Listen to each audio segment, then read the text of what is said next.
Good afternoon, handy viewers such as you are, and good afternoon, handy listeners, as this is now available through the medium of Podbeard or BeardPod or whatever I've called it. It's essentially like YouTube videos for your ears. So we have seen something of a new announcement this afternoon released on the Steamforge blog in the form of a couple of little hints of where changes are going to be appearing for Season 4. And I am joined in the recording booth, although not the same one as it's a million degrees out, by two erstwhile gentlemen who are very familiar to me and no doubt to you as well. I'm joined by Mr. Conor Rooney, the man responsible for getting me into Guild Ball. Say hello, Conor.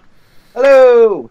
And fellow refugee teammate and member of the Beards on Tour video vlog diaries that you may or may not have seen on the videos on my channel, Mr. Panzer Harris. Good evening. Oh, there we go, very formal. So, gentlemen, we have seen a little sneak peek of Season 4 on the blog.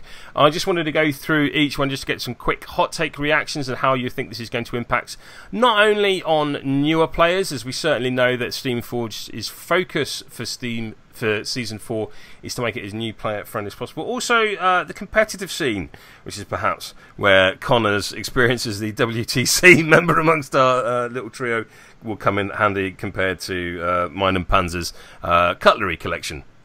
Yep. So starting off, we knew that a language cleanup was coming, and the sort of example that we've been given here is close control. The big thing really being that like the redundant statements from it have vanished. That the close control already used to say the first time this happens, and then you may then once per turn ignore tackle. So that once per turn has gone. Personally, I'm a big fan of this just because I like the removal of redundant statements. Is there any Is there anything to be said in against this? Like, is anyone going to miss the over conflated way in which rules are described?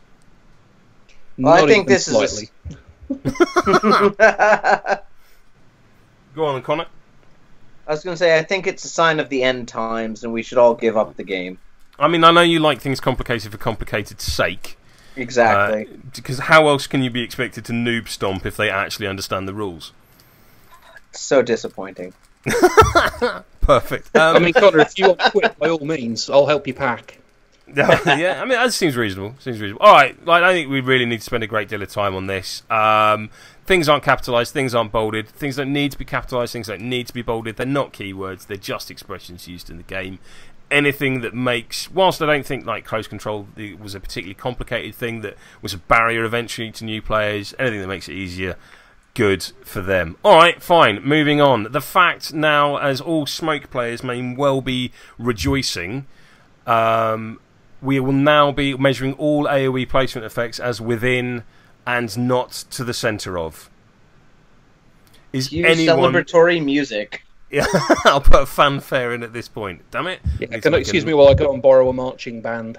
Yeah, like as someone who's played some competitive smoke, I'm not going to miss this in the slightest. Like I even at one point approached Bendy Boards, that's bendyboards.co.uk. No, there you go, Lee. To make me a 6.5-inch long widget, purely so that I could do my own withins. So the fact that we're now going to within, although it does make me wonder, will the ranges be the same? I don't know, because if we're suddenly going to within and Mercury and calculus, no, I think they said later in the it actually says in the blog post. Down. Oh, so this is what skim reading gets you. My stall AoE is reduced by 2. So. Oh, so that's a nerf. Well, so so this is interesting because it says almost all AoE plays rates. So I'm intrigued to see which ones aren't. But I think we can assume with Sticky Bomb being 6 inches that all the typical Alchemist ones will be 6. And that's a great pull. I hadn't even. For some reason, I just assumed Sticky Bomb was 8 inches. No, it was 6, which was our first hint at this. Okay. Which actually, one of our locals, Steve Cole, actually predicted that this was going to happen based off of Sticky Bomb being 6 inches. Okay, well, fair play. So Steve, he does play a lot of smoke. He does play a lot of smoke. Not in the fun way that Maria plays, though. No, he plays it in the hideous MPE fashion that I also enjoy. Yes, you do. Nobody else enjoys it, just you. It's fun watching people cry. Equally, we're no longer measuring to halfway along the ball. Thank God. Yeah. Does this mean kick ranges will be nerfed? Actually, it's a buff to kick ranges if you're kicking to space. Yeah, yes. I mean it's about half-inch, I think, debuff on AOE ranges because they're what radius 1.5 inches. Yeah. So on the ball, I think it's a slight increase, isn't it? No, it's actually a half-inch decrease. Oh, okay. So it is a slight nerf to Smoke as she is now. But as Steamforged has said on many different podcasts and Twitter and whatnot, we can expect a pretty large change for Alchemists in Season 4. So if those of you are worried that your stay away and non-interact Smoke is going to be hurt by this rule, well, it's probably going to be hurt more by card changes. I'll do shut up, fish boy. That's a fair and witty retort there, Panda. Point to Gryffindor. It's interesting because this podcast will be coming out just before Nationals, so not even just before the playtest event on the 28th, which you haven't signed up to, please do. Although NDAs, that's a please do, so you go and playtest it, not a please do, so you come and tell me, because NDAs are a thing. But I'm very, very curious to see how Alchemists change, particularly given what we've seen for Veteran Calculus and also this new ruling. I do like the stand away and do horrible things with Smoke list. I know Maria, probably the country's most successful Alchemist player, doesn't play it in that fashion. But I know I'm just really curious what they're going to do, because Alchemists have always been that team that kind of come at people sideways, and certainly from what we've seen of Veteran Calculus and also the interview with Jamie Perkins, friend of the channel, on the Roll Better podcast, it looks like Midas is going to be doing similar things. So I really want to know, but there's only so many weekends I can justify going up to Manchester to do guild bally things. Right, anyone to add on this new form of precision movement? This was the number one thing I was hoping for from Season 4. Is it? Okay. I am so happy they've done this. And I'll never have to argue when you measure to the front of the ball or the middle of the ball or the... Yeah. Yeah, equally, it was my number 2. My number 1 comes up in a minute. Okay, that's interesting. I want to know how it interacts with Furnace or the people with the shorter AoEs.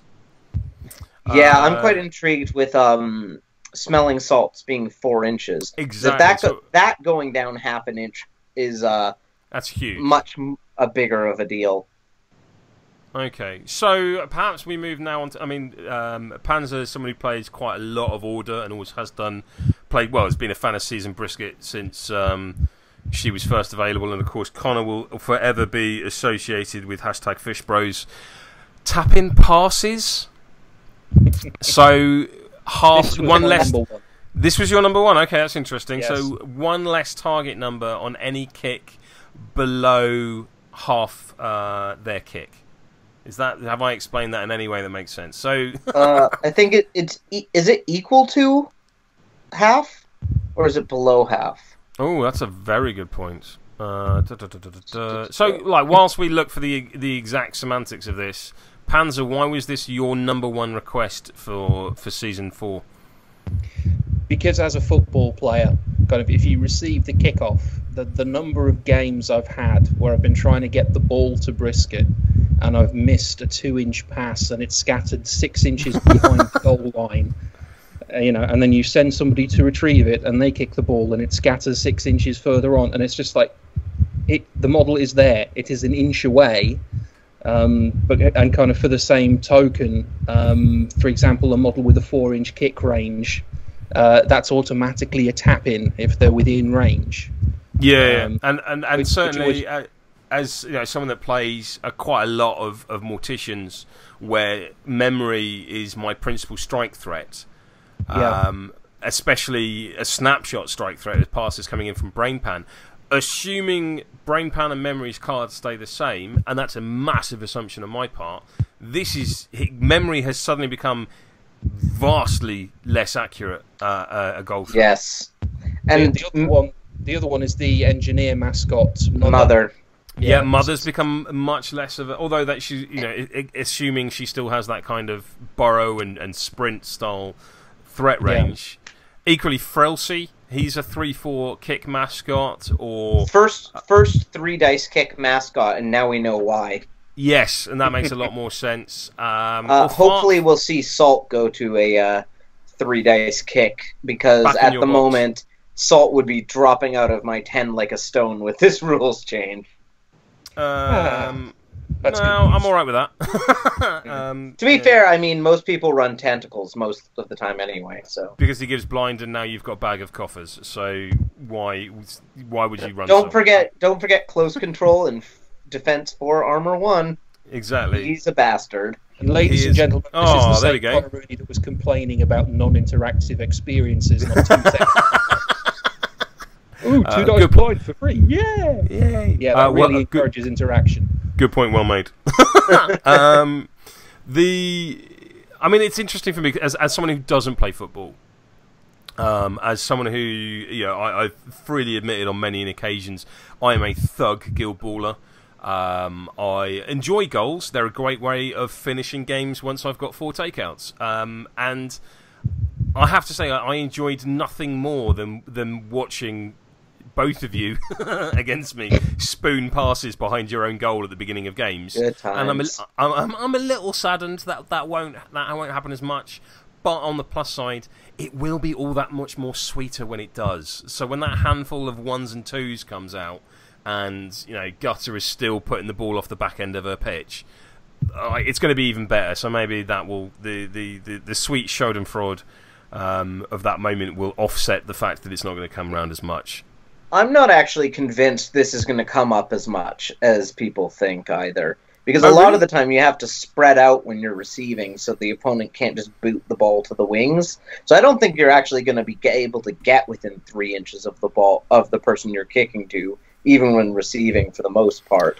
The big exception, of course, is the last pass to whoever you want to score the goal. I think you make sure you get to tap in on that. But a lot of the time, I don't think it's worth the effort of making sure everyone's passing within 3 inches, or 4 if you're an 8-inch kick. So but the 3-6 kicks in particular, I think, are not going to be getting as much advantage from this. I really want to know what this is going to do to silence as a player with a 4-7 kick when Dirge is around. Like, have I got a 3.5-inch tap in? That feels clunky.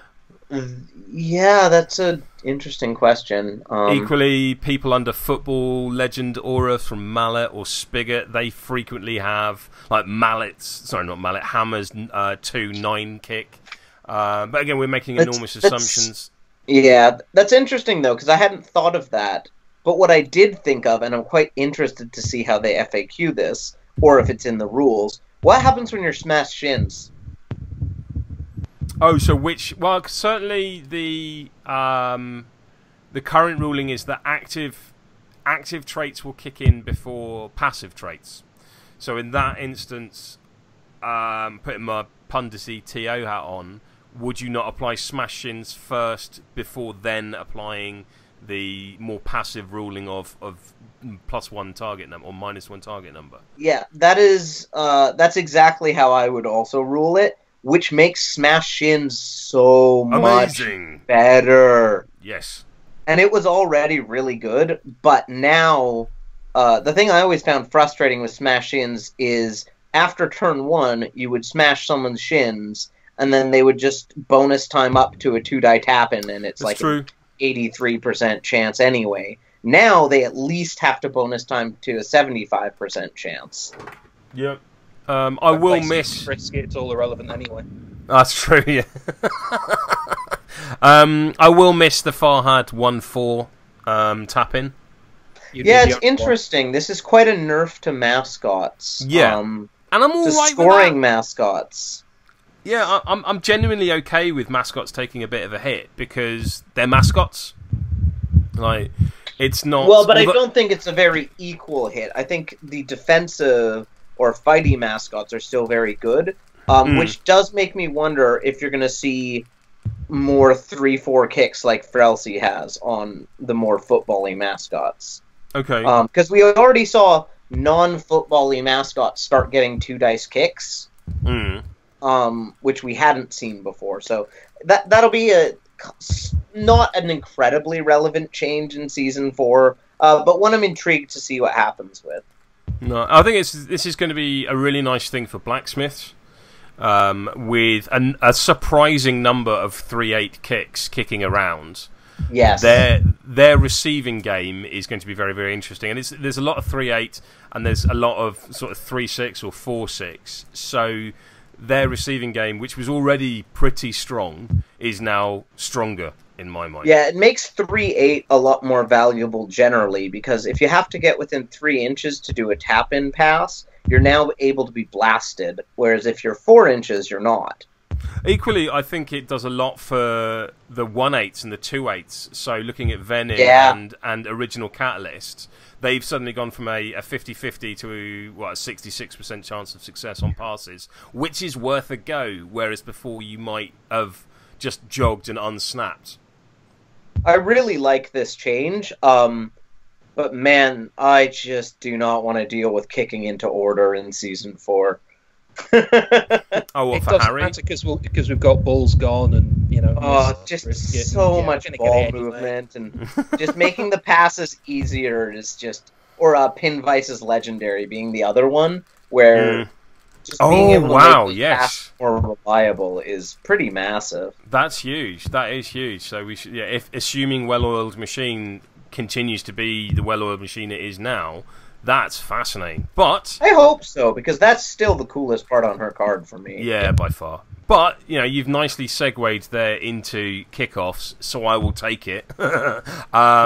This sort of aggressive kickoff, as they termed it, that the kicking team, in much the same way the team that goes second, the home crowd rule for all the brought in Season 3, the kicking team will gain a point of momentum. And I'll be honest, I don't know where I fit on this. I'm not sure what I think. Certainly the kickoff pressure from, or the pressure on a kickoff piece from like the likes of Ballista or something like that. Cool, I've got the momentum to stand them up, or things like that. But the super aggressive kickoff pieces that we already have in like Vitriol, as she was and still in many ways still is, and Mist, now they don't need to generate that momentum on that initial charge. I think it's twofold. I think, to be honest, a lot of people don't, having played a lot of Alloy and Blacksmiths, a lot of people just, straight didn't respect the kickoff potential, because him and Shark both, they can kick the ball off, come straight down your throat, nick it back off you, and score a goal. Yep. And players who really should know better just didn't seem to, acknowledge that as a possibility. So, we could see kind of more of a response to those kinds of players, as well as, giving the fightier team slightly more encouragement to get stuck in. Yeah, I am not a fan of this choice. I've kind of been against it when it's been brought up in the past, and I don't think it's actually going to fix what they want it to fix. So yeah, the problem people are seeing is that games are very standoffish, but I actually think giving kickoff teams more pressure actually increases that issue rather than decreases it. Because now, instead of, say, having to stay 13 inches away from Shark, you have to stay 16 inches away from Shark, or he scores. So what you end up doing is forcing the lines even further apart. Can you, Conor? Can you go why that, just for people listening at home? Why is it an increase of 3 inches on Shark's throat range? So basically, currently Shark can't buff his speed, charge, generate momentum, and score. Okay. He just can't do it for 6 influence. So he has to basically charge you. He can't quick foot himself. Whereas if with this change, he can tidal surge himself 4 inches, then charge, hit the tackle, shoot the goal. He doesn't have to generate the momentum. Doesn't have to generate momentum. So it basically increases his threat range by at least 2 inches. And that's not even the most egregious one. It's hard to say because we don't know what the card changes are, and I'm hopeful that this won't be an issue, but my god, Decimate kickoff pressure in Brewers is crippling as it is, and if you can pop that Spigot Aura immediately, I'm very hopeful that that combo in particular won't be an issue in Season 4 because it's been discussed already. But there's just so... Like, it also makes ranged control a lot less powerful conditions-wise, which I think is something they're actively trying to do. I'm just not sure it's the best way to do it. So, for example, like, you kick off with Hammer, unless your team has pinned or goad, there's really nothing you can do outside of just stay out of 10 inches of them. Absolutely. Which isn't the end of the world, but you can't knock them down, or like Shark, you can't knock people down at range or set them on fire. You can still put templates in front of them, obviously, but I just think the kickoff models being able to not really be shut down very easily is an issue when there's so many high-pressure kickoff pieces in the game. And I think it actively makes captains that currently aren't seeing much playing time even harder to play, because someone like Fillet or Thresher's kickoffs become even stronger, which makes it even harder to justify Ox or Grange when you're kicking. I think it's going to change how you control kickoff pieces, because I was having a very similar conversation to this with a local opponent when I putting Hammer into his Blackheart team, and he'd used Harry to put a Molotov cocktail just in front of Hammer on the kickoff. And of course, as soon as Hammer moved forward, Chisel took the burning. There's no change on Hammer's speed, and I was able to put Hammer straight into Harry, generate a lot of momentum, and drop him to minimal health quite early on. And having a chat to the guy after, and he's just like, I don't get what I do. I don't see what I do. I'm trying to control the kickoff piece by using Molotov, but you're just going to put the condition out elsewhere. But as I pointed out to him, like, don't put the AoE down right in front of me, because I have to run through that fire piece when I'm not within the aura of Millstone or Vet Chisel to take the condition for me. All of a sudden, that exactly what you're trying to do comes straight back again. So I don't think it's going to, it's not going to be a huge nerf hammer to the range condition. It's just going to require a little bit more thought, as opposed to I think sorry. It also depends on the model a lot. Yep. Like Hammer's a good example of someone that placement can still deal with him. Yep. But models with a viable dodge are just not going to care, because you can just dodge into the templates and then clear conditions. Yeah, which in itself, isn't. You can do that now, in a lot of scenarios. I worry that they think they want to see an increase in the number of aggressive kickoffs, but in my experience, almost every single game I play has aggressive kickoffs. So, and that doesn't really make for less standoffish play. What it does is make for pinning the receiving team deeper, and basically either going in for a goal or a takeout last activation with the kickoff piece, or if they play super defensively, just basically retreating the kickoff piece and nothing happening turn one. Absolutely. And then it's like you've played against me, Conor. Yeah. I just... This is the change I most worry about unintended consequences. I think, right now, probably the biggest beneficiary of this is Mist, or Shark. Yeah, I don't. No, well, that's a good question, actually. And I already fear or just accept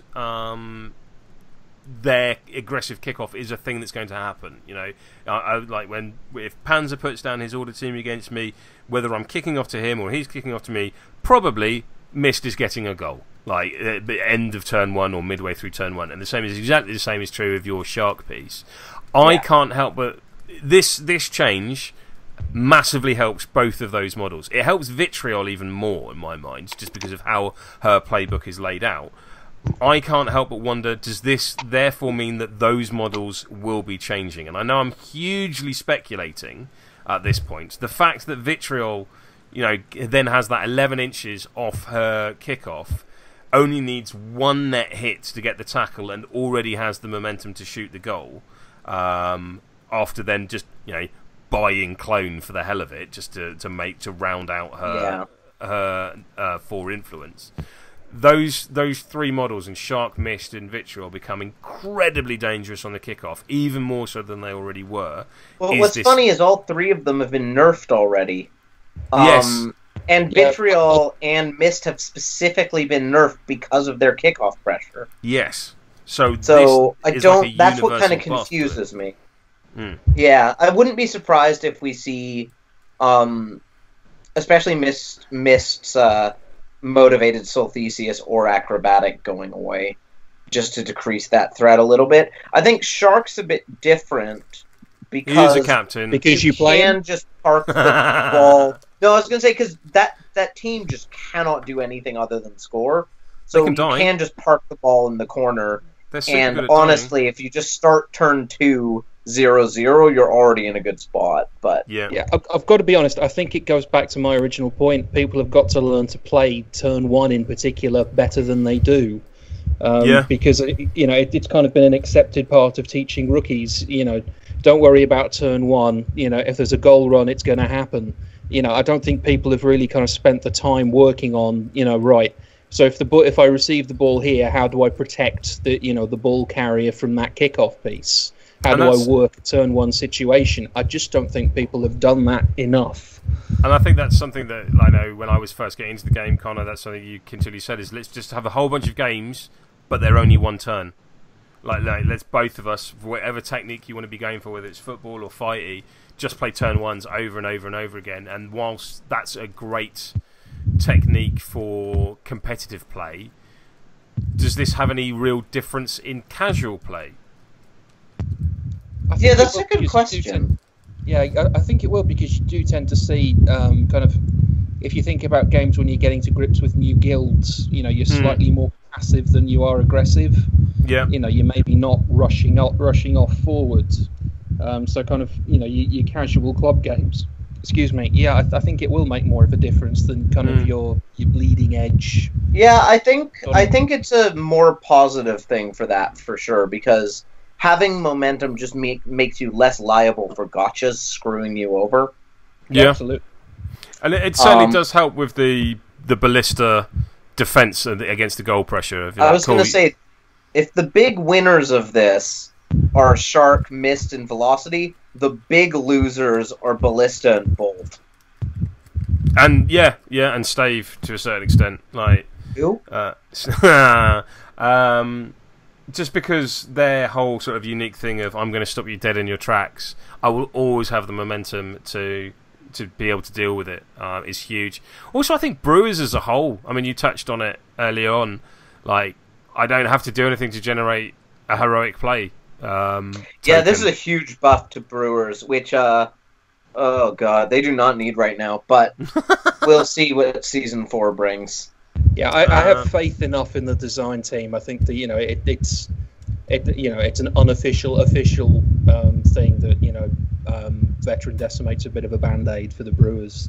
So you have to assume if the Brewers team is going up, she's going to come down to meet them. I think it's a reasonable thing. And I feel like I would be amazed if she survives to turn to Season 4 untouched. Yeah, I feel like Veteran Decimate is a lot like you go into the hospital to fix a broken arm and you come out a cyborg. Well, and on that note, I think it's a reasonable point to end it. I'd like to thank my guests, Mr. Conor Rooney and Mr. Panzer Harris, for taking the time and this evening when it is 1,000,000 degrees to talk about changes that we have just seen. And of course, if there are any more of these changes coming forward, we will be sure to put them back in front of a microphone to discuss them again. Any final thoughts, gentlemen? No, excellent. Don't play Order. Give Shark back gut and string. Shut up, you. Not a chance. Yeah, I think it's fair to say, Panzer, you are all over that bandwagon and will be kicking other people off it if they try and get on. No, it's my bandwagon. I've been playing it since before it was cool. Everybody leave me alone. Give me at least a moment of glory. Nice. Then Perfect. you can all pile in everybody better than me. Seems reasonable. Which is, all right, then. So, as ever, handy listeners and handy viewers, such as you are, I need a better outro.